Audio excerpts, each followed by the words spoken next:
Welcome to the Marketing Revolution Podcast. This is the underground movement of savage marketers from all over the world.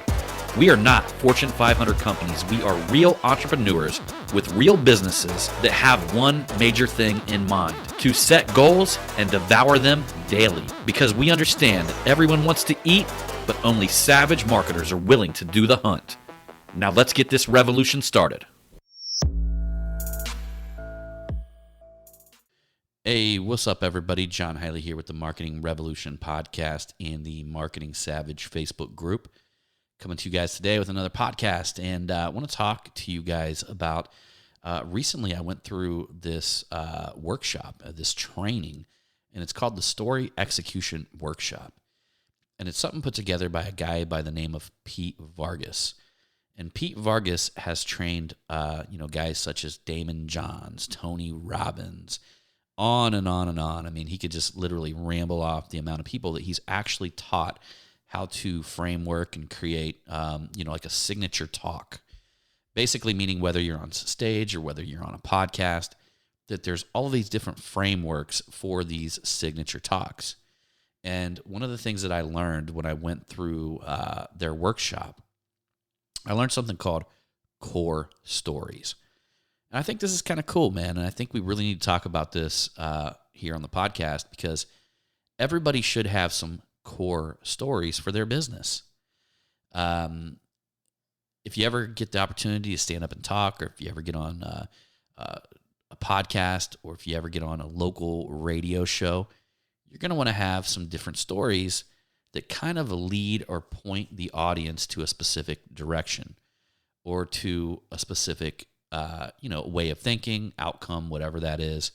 But I'm going to talk about these core stories inside of this workshop. The very first core story, and I want you guys to think about this: a time when you were tempted to not take action, but you did, and taking action made all the difference. The next core story: a time when you were stuck and a mentor helped you get to the next level. A time when you felt joy of achieving something you worked for a long time. A time when you made a decision to not do something, and later you realized that decision had a high cost. A time when you were struggling to be successful, and then you changed the way you were thinking, and you came to success. A time when you realized you had a need for, fill in the blank, and that need actually solves the problem for your audience. And one of the cool things going through this workshop and talking to, there's a guy there who runs it. His last name is Flynn. Can't remember his first name, but his last name is Flynn. And man, was he good. Just incredibly good.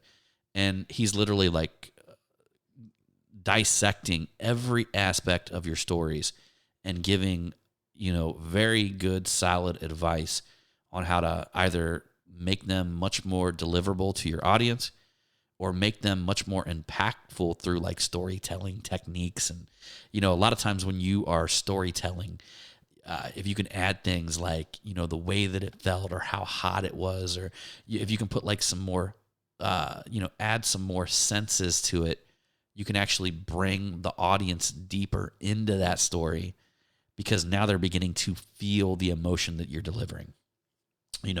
If you say things like, oh man, the problem bothered me so much that it was like a crushing pain coming down my back that I could feel jolting down into my spinal cord. And it was like carrying such a heavy weight on my shoulders that sweat was just pouring off my forehead because I had to get this giant thing off my back that was crushing me, weighing me down. So the more descriptive you get in a story, the more your audience is going to be able to feel that. And the next thing is the state that you're in. When you get into an emotional state, when you're telling a story and you get super emotionally impactful with that story, and you feel the emotion as you're telling it, if it's a story where like literally you start to come to tears while you're telling it, your audience will feel that. Super powerful stuff here.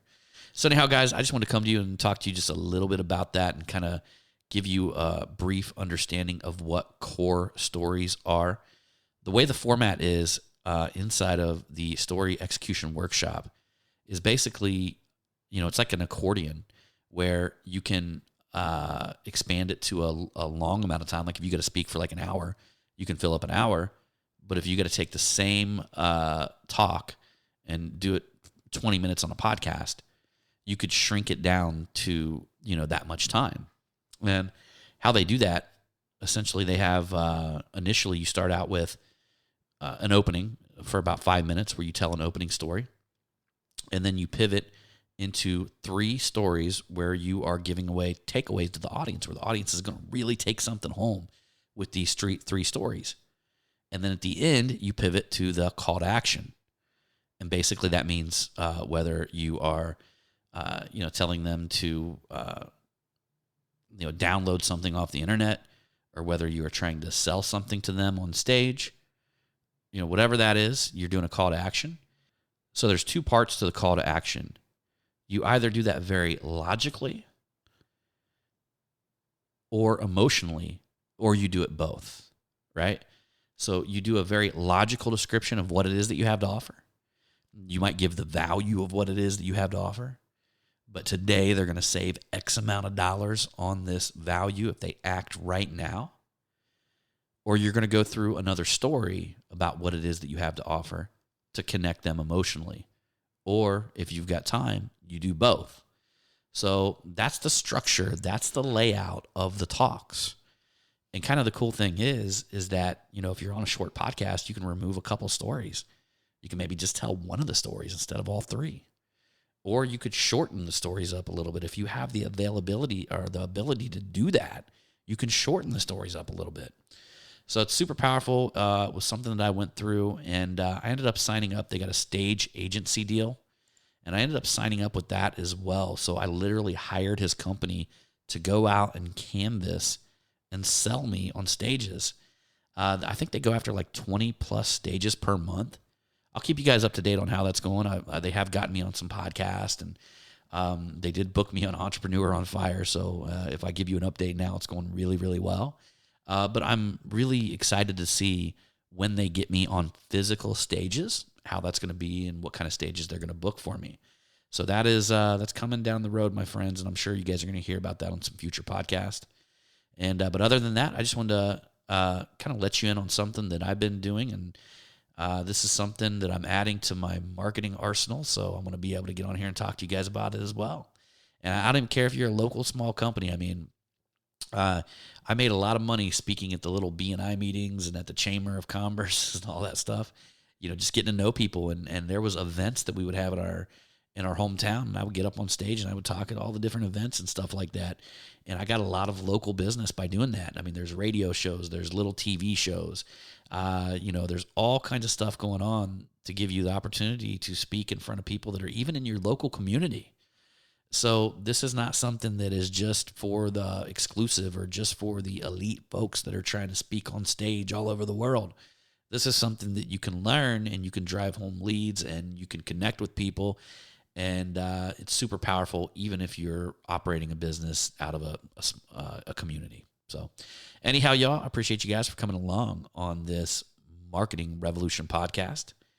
Head on over to the Marketing Savage Facebook group. If you haven't head on over there yet, make sure you join our community of savages. All right, y'all, appreciate you. And as usual, I'm going to see you on the next one.